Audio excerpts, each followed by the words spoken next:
जोड़कर एक टॉपिक पूछा जाता है जिसको हम लोग कैनाल सिस्टम ऑफ साइक्लोन कहते हैं। ठीक है, कैनाल सिस्टम के बारे में भी इस टॉपिक के साथ इस टॉपिक को पूछा जाता है, तो उसको भी हम लोग यहाँ पर बेटा पढ़ लेते हैं कि कैनाल सिस्टम कैसा होता है साइक्लोन में, उसको भी देख लेते हैं।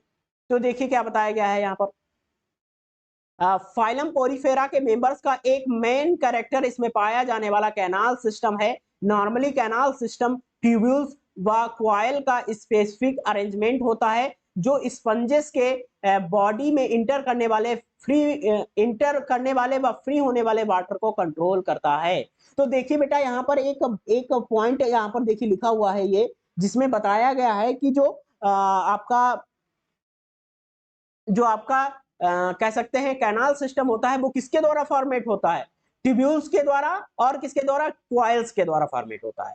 और जो ट्यूब्यूल्स और क्वाइल्स होती हैं इनका एक सीक्वेंस के रूप में एक अरेंजमेंट होता है, व्यवस्था होती है। उस अरेंजमेंट के आधार पर इनकी बॉडी के अंदर आने वाले वाटर का या बॉडी के से बाहर जाने वाले वाटर का क्या होता है, कंट्रोल होता है। और वाटर के साथ में आपको पता है कई सारे फूड आइटम्स भी आते हैं, कई सारे अन्य कंपोनेंट भी आ जाते हैं, तो उनका भी कंट्रोल इनके द्वारा किया जाता है कैनाल सिस्टम के द्वारा। और कैनाल सिस्टम एक इंपॉर्टेंट कह सकते हैं हेडिंग है इस टॉपिक के अंतर्गत, बहुत इंपॉर्टेंट टॉपिक है ये बेटा।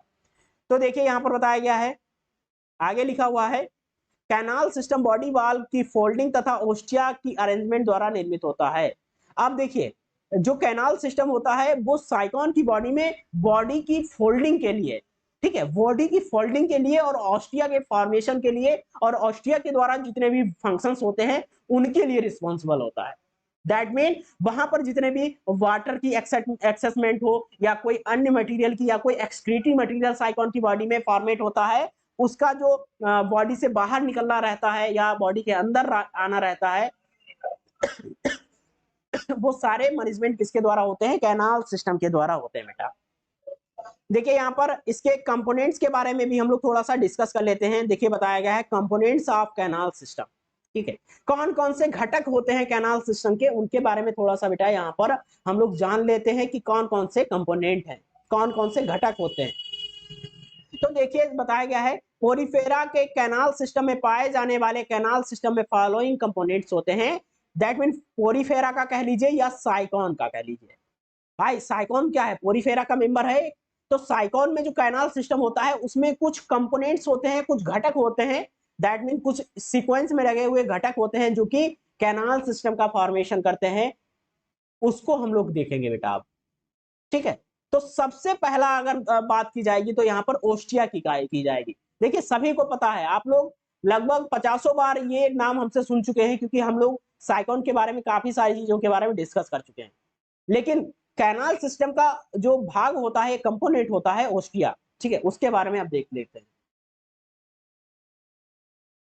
तो देखिए यहाँ पर लिखा हुआ है स्पंजस बॉडी पोर्ड होती है, बॉडी की सरफेस पर पाए जाने वाले माइक्रोपोर ओस्टिया कहलाते हैं। अब देखिए यहाँ पर क्या बताया गया कि साइक्लोन की जो बॉडी होती है छिद्र युक्त होती है, छिद्र पाए जाते हैं साइक्लोन की बॉडी पर, छिद्र युक्त बॉडी होती है। पूरी बॉडी कैसी होगी, छिद्र युक्त होती है और छोटे छोटे आकार के छिद्र पाए जाते हैं जो बॉडी की सरफेस के ऊपर, उनको हम लोग कह देते हैं ओस्टिया। क्या कह देते हैं, ओस्टिया। तो बॉडी के सरफेस पर पाए जाने वाले छोटे आकार के छिद्रों को हम लोग ओस्टिया के नाम से जानते हैं, जो कि कैनाल सिस्टम का एक इंपॉर्टेंट कंपोनेंट होता है, ठीक है। देखिए बताया गया है ये स्पेसिफिक टाइप की पोरोसाइट सेल्स के मध्य प्रेजेंट ब्लैंक स्पेस होते हैं तथा बॉडी में वाटर के इंटर को कंट्रोल करते हैं। अब देखिए पोरोसाइट्स क्या होती हैं, पोरोसाइट्स को आप लोग पढ़ चुके हैं। पोरोसाइट्स क्या होती हैं, साइक्लोन की बॉडी में पाई जाने वाली एक प्रकार की सेल्स होती हैं जो कि स्फेरिकल हो सकती हैं, ओवल शेप्ड भी हो सकती हैं। और ध्यान रखिए जो पोरोसाइट्स होती हैं वो किसके द्वारा फॉर्मेट होती है, किस प्रकार की सेल्स के द्वारा फॉर्मेट होती हैं, तो ध्यान रखिए पिनेकोसाइट्स के द्वारा फॉर्मेशन होता है, पोरोसाइट्स के द्वारा।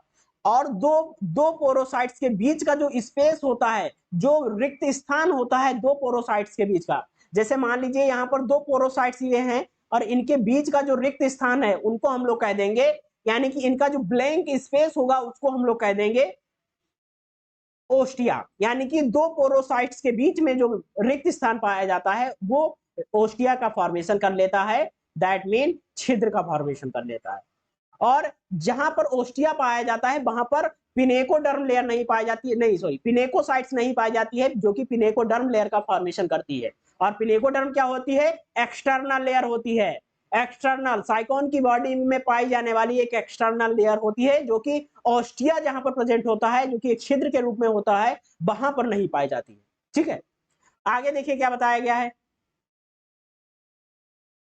आगे देखिए, आगे बेटा बताया गया है इनकरंट कैनाल्स, ये भी एक कंपोनेंट होता है, ये भी एक घटक होता है जो कि पाया जाता है कैनाल सिस्टम में। इसके बारे में थोड़ा सा हम लोग डिस्कस कर लेते हैं। देखिए बताया गया है बॉडी की बाल्स के फोल्ड होने के कारण निर्मित स्पेसिफिक कैनाल्स जो ओस्टिया द्वारा बॉडी के बाहर खुलती हैं उन्हें इनकरंट कैनाल्स कहते हैं। तो इनकरंट कैनाल्स क्या होती हैं? जब इसकी बॉडी कैसी होती है? फोल्ड हो जाती है। ठीक है, फोल्ड हो जाती है, जैसे हम लोग कपड़ों को फोल्ड करते हैं वैसे यहाँ पर जब साइकोन अपनी बॉडी को फोल्ड करता है या इसकी बॉडी किसी वजह से फोल्ड होती है, तब इस पे यहाँ पर एक प्रकार की इनकरंट कैनाल्स डेवलप होती हैं, कह सकते हैं फॉर्मेट होती हैं, जो ओस्टिया के द्वारा बॉडी के बाहर खुल जाती हैं। उनके द्वारा जो वाटर हो या कोई अन्य कंपोनेंट हो वो बॉडी के बाहर आता जाता रहता है। ठीक है, देखिए आगे बताया गया है यह स्पेसिफिक टाइप की पिनेकोगोनल द्वारा निर्मित होते हैं तथा बॉडी में वाटर के इंटर को कंट्रोल करती हैं। ठीक है, तो ये जो इनकरंट कैनाल्स होती हैं इनको हम लोग पिनेकोगोनल कहते हैं, और ये बॉडी के अंदर वाटर के आने या जाने को कंट्रोल करती हैं। किस टाइम पर? जब साइकोन की बॉडी फोल्ड करती है, सिकुड़ती है, या अपने आप को किसी भी एनिमीज से, दुश्मनों से बचाने के लिए अपने आप को फोल्ड करती है बेटा। ठीक है, तो देखिए यहां पर आगे हम लोग एक और कंपोनेंट दिया गया उसके बारे में भी थोड़ा जान लेते हैं, जिसको हम लोग रेडियल कैनाल्स के बारे में के नाम से हम लोग इसको जानते हैं।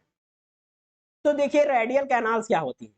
बताया गया बॉडी बाल के अत्यधिक फोल्ड हो जाने के कारण निर्मित small chamber normally radial canals कहलाते हैं। प्रत्येक रेडियल कैनाल बाहर की ओर क्लोज होती है तथा भीतर की ओर स्पंज कोल में खुलती है। यह कैनाल्स इनकरंट कैनाल के साथ जुड़ी रहती हैं तथा इनकरंट कैनाल से आने वाले वाटर को स्पंजोकोल में ट्रांसफर करती हैं।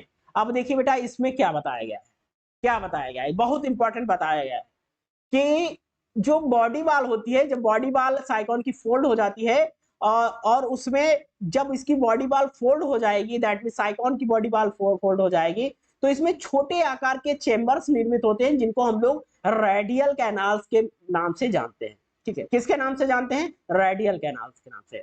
और जो रेडियल कैनाल्स होती हैं वो बाहर से क्लोज रहती हैं, बंद रहती हैं। ठीक है, और भीतर की ओर कहां पर खुलती है? स्पंजोकोल वाले भाग में। और स्पंजोकोल क्या होता है? जो अंदर की ओर स्पंज के देखिए स्पंजोकोल क्या होता है?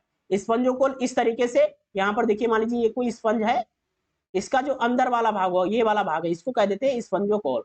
स्पंजोकोल, तो स्पंजोकोल वाले भाग में जो भी मटेरियल्स होंगे वहां पर ये इसके अंदर रेडियल कैनाल में जो भी आइटम्स पाए जाएंगे इसके अंदर छोड़ देगी। ठीक है, और ये जो रेडियल कैनाल्स होती है वो इनकरंट कैनाल के साथ भी जुड़ी रहती हैं। ध्यान रखिए, इनकरंट कैनाल के साथ भी जुड़ी रहती हैं।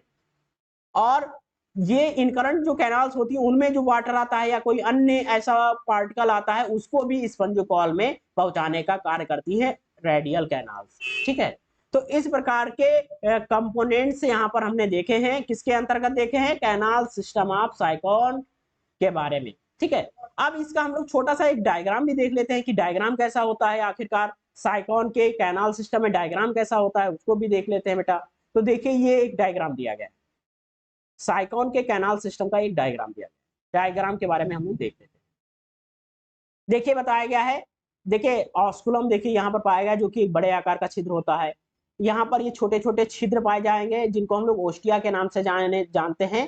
ठीक है, देखिए यहाँ पर ओस्टिया पाए जाते हैं जिनके द्वारा वाटर क्या होता है बॉडी के अंदर देखिए जाता हुआ दिखाई देता है। ठीक है, अब देखिए यहाँ पर इनकरंट कैनाल्स दिखाई गई है, ये देखिए इनकरंट कैनाल्स यहाँ पर दिखाई गई है। ये क्या करती हैं? इनकरंट कैनाल्स किस में खुलती हैं? ओस्टिया के द्वारा बाहर खुल जाती हैं। अब देखिए रेडियल कैनाल्स दिखाई गई हैं। रेडियल कैनाल्स यहाँ पर पाई जाती हैं जो कि अंदर की ओर खुलती हैं, स्पंजोकोल वाले भाग में खुलती हैं। ठीक है, और आप लोग कोएनोडर्म के बारे में, मेसेनकाइम के बारे में, पिनेकोडर्म के बारे में, सारी चीजों के बारे में पढ़ ही चुके हैं। इनके बारे में बताने की आवश्यकता नहीं है, ठीक है। लेकिन ostia, radial canal, incurrent canal, ये सारी चीजें कैनाल सिस्टम के अंतर्गत आती हैं, जो कि एक कैनाल सिस्टम का फॉर्मेशन करती हैं। दैट मीन वाटर को बॉडी के अंदर ले जाने, बाहर निकालने में हेल्प करती हैं, ठीक है। तो आज के टॉपिक में बेटा हम लोगों ने काफी सारी चीजें कंट्रोल कह सकते हैं, मैनेज की हैं, समझी हैं, और ये टॉपिक आपके लिए बहुत ज्यादा बेनिफिटेड हो।